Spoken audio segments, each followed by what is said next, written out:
주님께서 여러분과 함께 또한 사제의 영과 함께 루카가 전한 거룩한 복음입니다. 주님 영광 받으소서. 그때 부활이 없다고 주장하는 사두가의 몇 사람이 예수님께 다가와 물었다. 예수님께서 그들에게 이르셨다. 이 세상 사람들은 장가도 들고 시집도 간다. 그러나 저 세상에 참여하고 또 죽은 이들의 부활에 참여할 자격이 있다고 판단받는 이들은 더 이상 장가드는 일도 시집가는 일도 없을 것이다. 천사들과 같아져서 더 이상 죽는 일도 없다. 그들은 또한 부활에 동참하여 하느님의 자녀가 된다. 그리고 죽은 이들이 되살아난다는 사실은 모세도 떨기나무 대목에서 주님은 아브라함의 하느님, 이삭의 하느님, 야곱의 하느님이라는 말로 이미 밝혀주었다. 그분은 죽은 이들의 하느님이 아니라 산 이들의 하느님이시다. 사실 하느님께는 모든 사람이 살아있는 것이다. 주님의 말씀입니다. 그리스도님 참여합니다.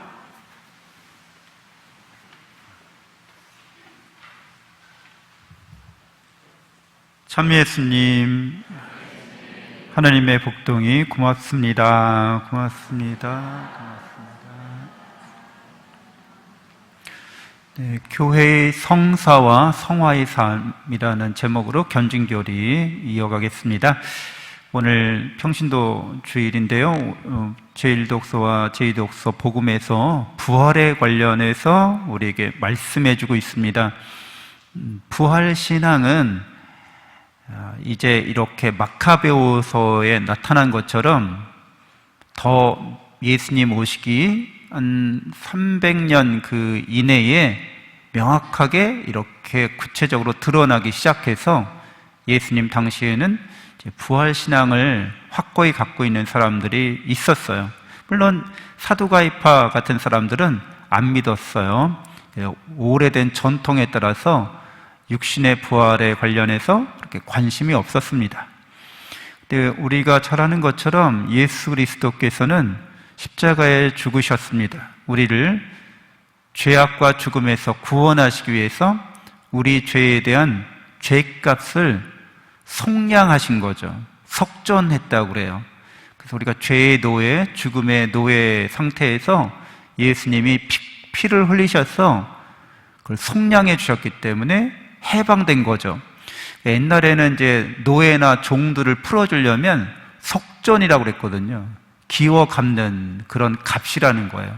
그래서 꼭 이제 속전을 내야지만 노예가 자유인으로 해방되는 거죠. 마찬가지로 우리가 죄의 노예였을 때 예수님께서 죄 없으신 분께서 하나님의 아들님께서 우리 죄값을 치러주셨고 그렇게 십자가에 죽으셨지만 이제 3일 만에 부활하신 분은 이제 시 공간의 제한을, 물질의 제한을 받지 않으시고 어디에나 현존하십니다. 그래서 예수님이 이제 에페소서 1장 23절, 고린토 1서 12장 27절을 참조하시면 교회가 예수님의 몸이라고 얘기해요. 부활하신 그분은 당신의 몸을 나타내시는데 이 교회라는 조직을 통해서, 기관을 통해서, 교회 공동체를 통해서 이걸 당신의 몸으로 삼아서 이렇게 나타나신다는 거죠. 그리고 우리가 이렇게 교회의 몸인 이 안에 당신이 또 빵의 모습으로 몸을 취하신다는 거예요. 그래서 그리스도의 몸이라고 말하면서 우리가 받아 모시는 성체는 바로 부활하신 예수 그리스도의 현현이라고 할 수 있습니다. 현현입니다. 그래서 엠마오로 가던 제자들에게 길을 가면서 성경 말씀을 들려주죠. 그 성경 말씀이 하느님의 약속이라는 거예요. 그래서 구약, 옛날 약속이에요. 약속은 우리를 사랑하신다는 거죠. 그래서 사랑의 은총을 베푸신다는 겁니다. 그 사랑의 약속이 이루어지도록 하느님께서 역사하신다는 거죠.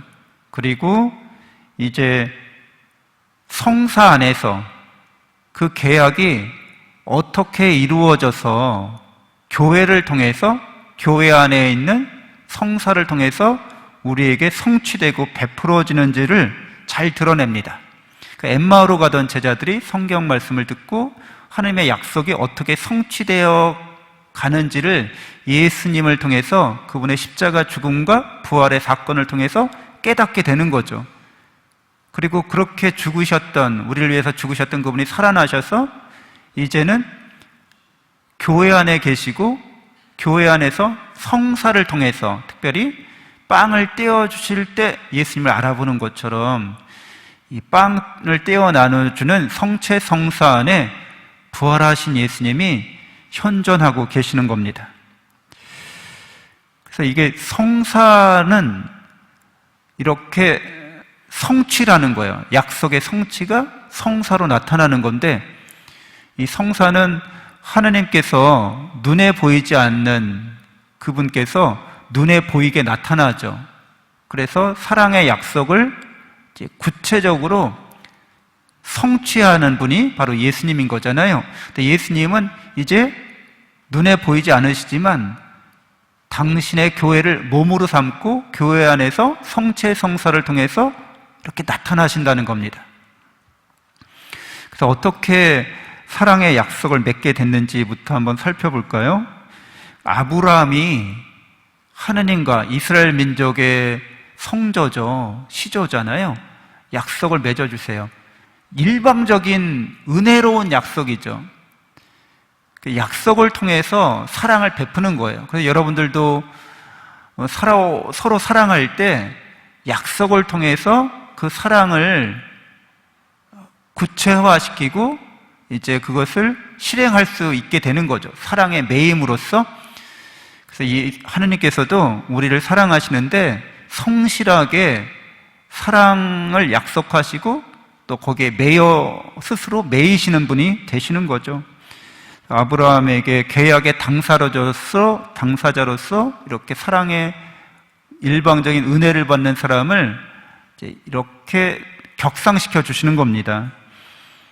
그리고 잘 아시는 것처럼 창세기 15장 17절, 18절에 아브라함이 이렇게 희생제물을 반으로 쪼개서 이렇게 나누게 되는데, 이것은 이 약속을 어기면 이렇게 되리라는 거예요. 그래서 계약의 당사자가 그 희생제물 반으로 쪼개놓은 희생제물 사이를 왔다 갔다 하는 겁니다.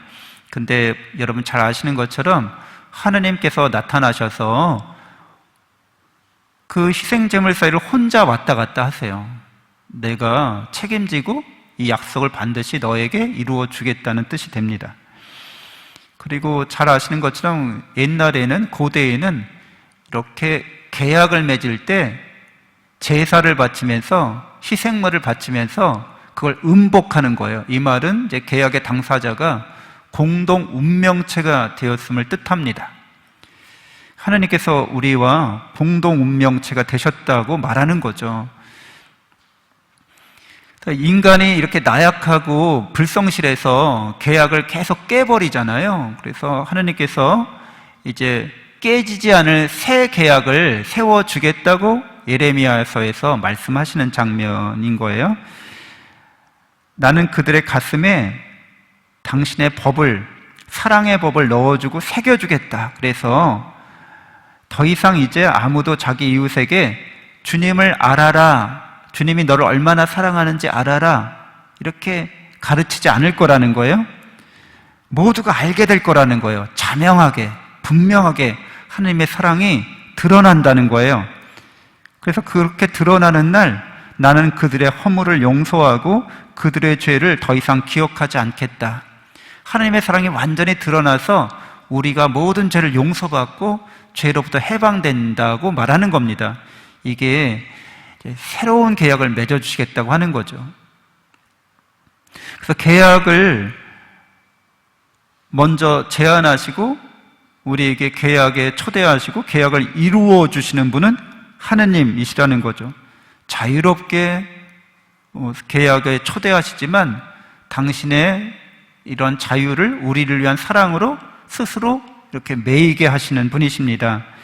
하느님께서는 이렇게 새롭고 영원한 깨지지 않을 계약을 당신 아드님 성자를 통해서 그분이 사람의 아들이 되심으로 새롭고 영원한 계약을 이제 이루어 주십니다. 그것이 바로 우리가 최후의 만찬 때에 새롭고 영원한 계약을 맺는 거죠. 예수님이 딱 한 번 이때에 계약이라는 말을 하세요. 새롭다고 하는 것은, 또 영원하다고 하는 것은 두 개가 서로 상충하는 말이죠. 영원한 것은 새롭지 않아요. 새롭다고 하는 것은 영원하지 않다는 뜻이 돼요. 새롭고 영원한 계약이라는 거예요. 이 말은 영원하신 하느님은 한결같으시고 인간은 늘 새롭다는 거죠. 그러니까 이 계약, 새롭고 영원한 계약은 참 하느님이시면서 참 사람이신 예수님이 맺어주시는, 예수님이 이루어주시는 그런 사랑의 계약이라고 할 수 있습니다. 그리고 이 최후의 만찬 자리가 곧 사랑의 계약 자리죠. 아브라함에게 맺어주셨던 예레미야 예언자를 통해서 말씀하신 새로운 계약이 바로 이 최후의 만찬 자리가 됩니다. 사랑의 계약에 따라서 이것을 이제 실행합니다. 그 실행이 바로 십자가의 희생 제사인 거죠. 그러니까 계약을 맺으시고 계약을 이행하십니다. 그래서 최후의 만찬 자리는 약속의 중개자, 그 성취자이신 예수 그리스도께서 맺어주시는 것이어서 여기에서 이제 계약문이 나와요. 이 계약의 내용이 나옵니다. 너희는 모두 이것을 받아 먹어라 하십니다. 내어줄 내 몸이라는 거예요. 내가 전부를 준다는 거죠. 그래서 우리가 예수 그리스도의 계약에 따라서 이제 하느님을 차지하는 사람이 됐다는 거예요. 여러분이 이 세상에서 차지하고 소유할 수 있는 것은 아무것도 없죠. 여러분의 이 육신의 생명이나 건강이나 가족이나 이 세상에서 재화나 또는 사회적인 관계들, 일들, 이 모든 것들은 여러분이 영원히 소유할 수 없는 거죠. 다만 관리자일 뿐이죠. 여러분은 어떻게 그것의 영원한 소유자가 될 수 있겠어요? 여러분의 인생이 몇 년인데 그 몇 년 동안 살아가는 것도 그것을 지키지 못할 수도 있습니다. 누가 훔쳐가거나 뺏어가거나 아니면 그냥 사기를 당할 수도 있고, 어떻게든 여러분이 아무리 지키려고 노력해도 그런 것들은 여러분께 원래 아니기 때문에 여러분이 소유할 수 없죠. 영원히 소유할 수 있는 것은 예수님이 뭐라고 말씀하시는 거예요? 하느님이라고 말하는 거예요. 하느님을 우리에게 주겠다 이렇게 말하는 거죠. 그리고 이는 새롭고 영원한 계약을 맺는 내 피의 잔이니 말씀하십니다. 아까 얘기한 것처럼 참 하느님이요 참 사람으로서 하느님과 인간 사이에 이 사랑의 약속을 예수님이 이루신다는 거예요. 인간이 불성실해서 인간이 계약을 계속 깼기 때문에 하느님께서 사람의 아들로 오셔서 이 새롭고 영원한 계약을 성취시켜 주시고, 그래서 아까 예레미야 예언서에처럼 죄를 다 없애주신다는 거예요. 너희는 나를 기억해서 이 사랑의 약속의 자리에 늘 함께하라 이렇게 말씀해 주십니다. 그래서 미사는 새롭고 영원한 사랑의 계약인 최후의 만찬과 십자가 희생이 재현되는 겁니다. 기억하다는 말은 재현하다라는 말이에요. 그냥 추억하는 게 아니라 똑같은 일이 그대로 일어난다는 뜻이에요. 여기서 이 재현이라는 말은 성체성사를 통해서 신앙인들이 예수님의 몸을 영할 때 우리는 새롭고 영원한 사랑의 계약에 참여하는 것이 됩니다. 내가 하느님이 영원한 사랑을 나에게 약속해 주셨는데 예수님이 그 영원한 사랑이 하느님과 인간 사이에 이루어지고 성취되도록 하셨고, 내가 그것을 받아 먹는 것은 나도 그 계약의 참여자가 된다는 뜻이 됩니다. 그래서 이 계약은 문자가 아니라 성령으로 된 것이라고 이야기해 주고 있어요. 문자는 사람을 죽이고 성령은 사람을 살립니다 라고 고린토이서 3장 6절에서 바오로 사도가 우리에게 말씀해 주고 있습니다. 그리스도의 몸인 교회 안에서 성령께서 이 모든 걸 이루신다는 거죠. 그러니까 문자는 그 상황이나 또는 어떤 입장의 변화나 이런 것들을 고려하지 않죠. 그러니까 문자로 한번 이렇게 됐다고 하는 것은 내가 너를 신뢰하지 않는다는 뜻이에요. 그러니까 문자로 만드는 거죠. 계약서를 작성하는 거고, 네가 입장과 처지가 어떻게 변했던 간에 이 계약서 문구대로 해야 된다는 거죠. 근데 이런 것은 우리를 죽인다는 거예요. 사랑은 우리를 살리는데, 성령은 우리를 살리는데, 우리의 수많은 죄의 상황, 우리의 나약함, 이런 거를 몰라주시는 분이 아니라 사랑으로 언제나 우리를 용서하시고 그렇게 은총을 베푸셔서 우리가 하느님을 소유하도록 그렇게 만들어 주신다는 거예요. 이게 교회 안에서 성령께서 이렇게 하시는 일입니다. 교회의 주님이신 성령께서 이런 일을 이루십니다. 그래서 교회 안에서 성령께서 이 예수 그리스도의 구원의 은총을, 예수님이 이루신 이 약속을 이제 성사라는 것을 통해서 우리에게 베풀어 주시는 거예요. 성사라는 개념이 어떤 개념이냐 하면, 이게 하느님의 사랑이 신비하다는 거예요. 이렇게 헤아릴 수 없다는 거예요. 근데 예수님을 통해서 하느님의 사랑을 알게 됐다는 거죠. 그래서 이 신비로운, 헤아릴 수 없는 이 사랑의 약속과 그 성취와 그로 인한 은총을 미스테리온이라고 했어요. 영어의 미스테리죠. 말 그대로 신비하다, 이런 뜻이에요. 우리가 말할 수 없고 헤아릴 수 없을 정도로 풍요로운 거죠. 그런데 이렇게 풍요롭고 헤아릴 수 없는 이 하느님의 사랑의 신비를 누구를 통해서 알 수 있다는 거예요? 예수님을 통해서. 예수님이 바로 그렇게 우리가 헤아릴 수 없는 하느님의 풍요로운 사랑을 당신의 삶으로, 십자가 죽음으로, 부활의 사건으로 우리에게 드러나게 했다는 겁니다. 그래서 이 신비가 내포하는 구원의 진리와 은총은 그리스도를 아는 지식으로 깨닫게 된다는 거예요. 예수님이 어떤 분인지 알면 우리는 미스테리한, 우리가 헤아릴 수 없는 하느님의 사랑의 신비를 알 수 있게 된다 말하고 있습니다. 그리고 이 사랑의 신비가 그리스도의 신부, 그리스도가 예수님이 신랑이고 신부는 교회라는 뜻이에요. 그리스도의 신부고, 아까 얘기한 것처럼 그리스도의 몸이라고 말하는 거죠. 이 교회가. 그래서 이 신부며 당신의 몸인 이 교회 내에서 이렇게 부활하신 예수님이 늘 이 성사의 말로 헤아릴 수 없는 이 신비의 은총을 우리에게 주시려고 현존하고 계시다는 겁니다. 현현하고 계시다는 겁니다. 그러니까 부활하신 예수님이 시공간의 제한을 받지 않고 몸을 교회로 삼으시고 교회 안에서 나타나신다는 거죠. 그래서 테르툴리아누스라는 교부는 이 성사 미스테리온을 라틴어로 이제 사크라멘툼이라는 말로 번역을 해요.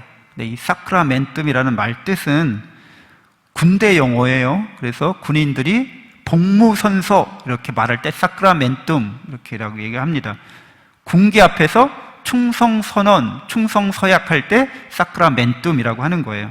그렇게 복무선서, 충성성서를 하고 월급을 받는 거죠. 군인들이 녹을 받는 거예요.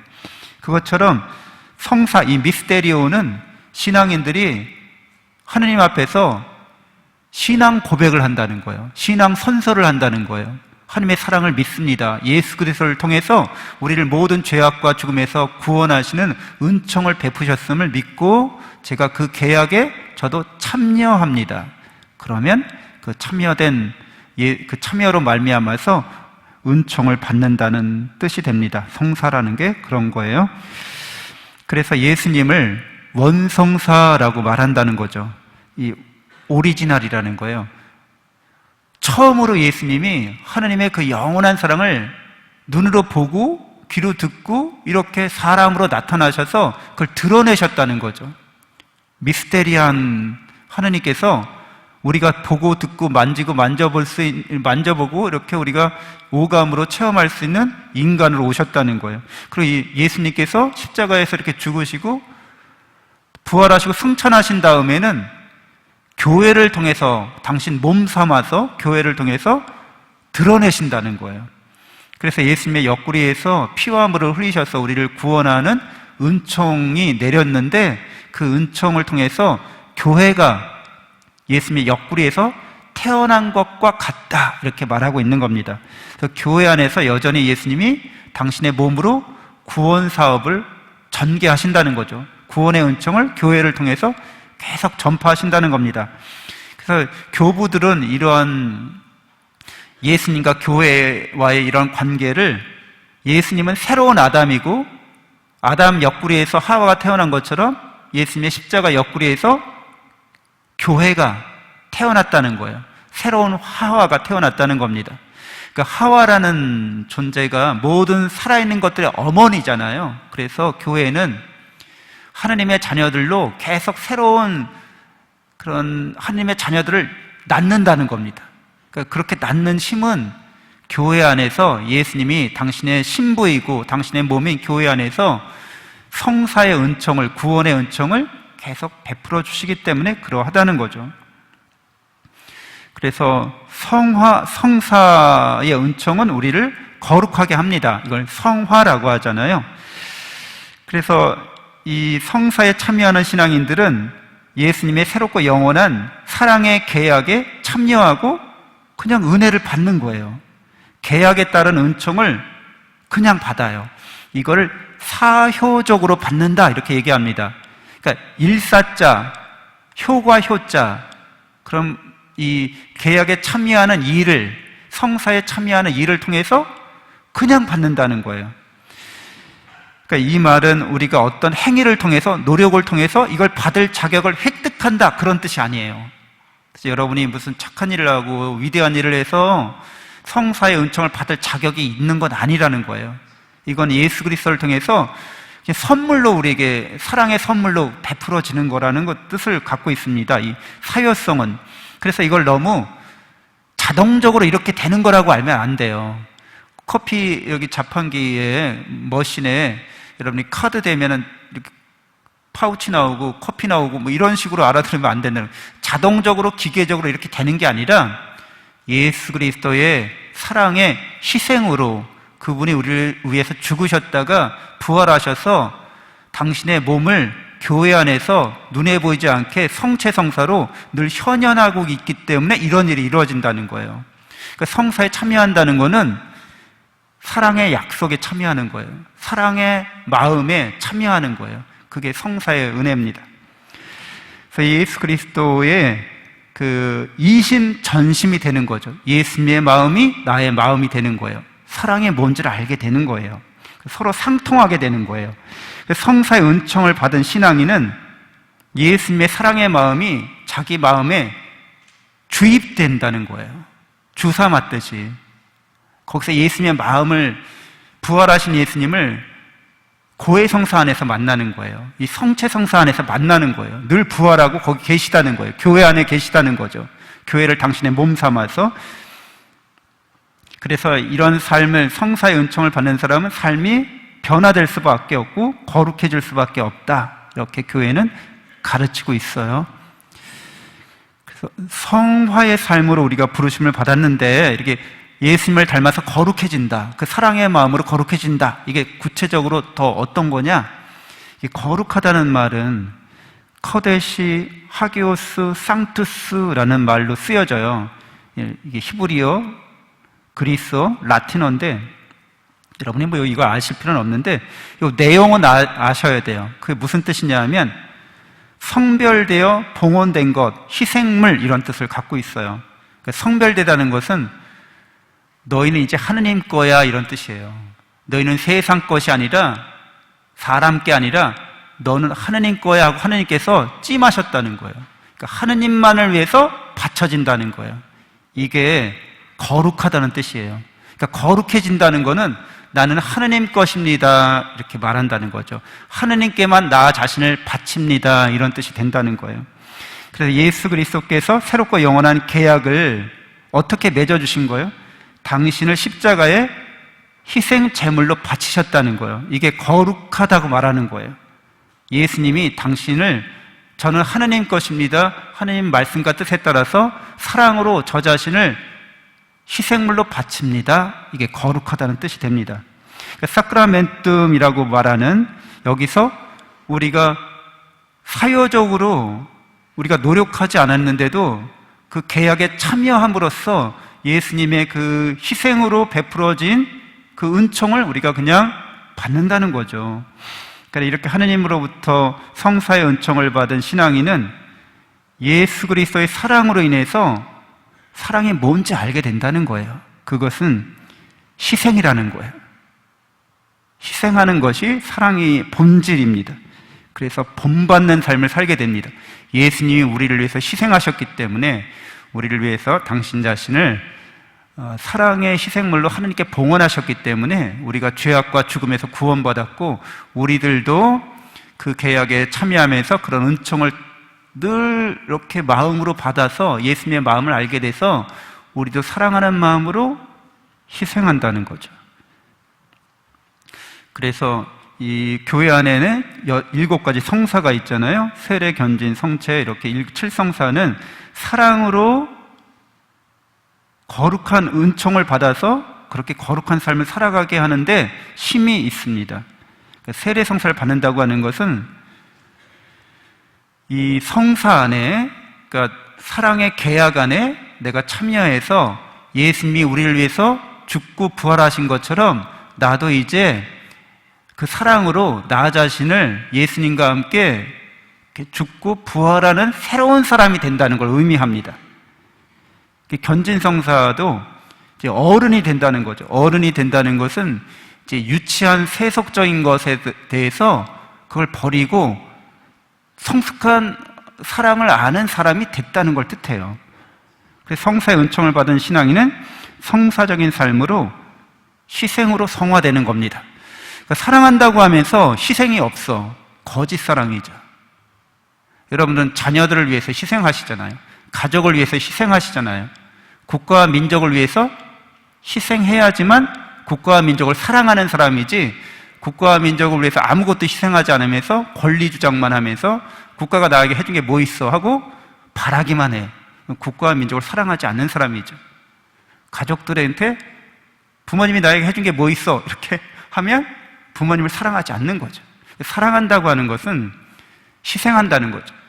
근데 우리가 스스로 희생한다고 말하는 것도 사실은 잘못된 표현이에요. 하나님이 주신 걸 하나님께 다시 바칠 뿐인 거죠. 하나님께서 생명을 주신 것을, 건강을 주신 것을, 재능을 주신 것을 하나님께 희생으로 봉헌한다고 말하지만 실제로는 본래 우리 게 아니었죠. 그래서 하나님께서 이 모든 것을 이루어 주십니다. 우리를 희생을 통해서 당신이 주신 것을 당신께 바치는, 실제로는 우리 게 아닌 것을 우리가 바쳤는데 하나님께서는 우리에게 당신을 주신다는 겁니다. 희생으로. 사랑에 대한 묵상을 할 필요가 있는데, 당신은 누구를 사랑하고 있습니까? 무엇을 희생하고 있습니까? 또 당신의 마음은 어떻게 그 사랑의 대상을 닮아가고 있습니까? 하고 묵상할 필요가 있습니다. 만약 하느님이 아니라면, 우상 숭배를 하고 있다면 그 우상을 위해서 희생 제물을 바치는 사람이라는 거죠. 그 우상을 위해서 여러분의 시간을, 여러분의 돈을, 여러분의 인생을, 여러분의 생명력을 그 우상에게 희생으로, 제물로 바치는 자라는 거예요. 그래서 그 우상을 닮아가게 됩니다. 그래서 영원한 죽음을 맛보게 됩니다.